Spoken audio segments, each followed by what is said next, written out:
നിങ്ങൾക്ക് നെയ് സ്ലിപ്പ് വേണമെങ്കിൽ പറഞ്ഞോളൂ. ഇതാക്കണം ഞങ്ങൾ നെയ് സ്ലിപ്പ് ഉണ്ടാക്കുന്നുണ്ട്. ഇതാണ് ഗൈസ്.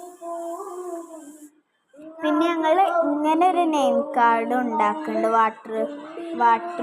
വാട്ടറിന്മേയും പിന്നെ ലഞ്ച് ബോക്സിന് ഒട്ടിക്കാതെ. അപ്പം നിങ്ങൾക്ക് വേണമെങ്കിൽ പറഞ്ഞാൽ മതി.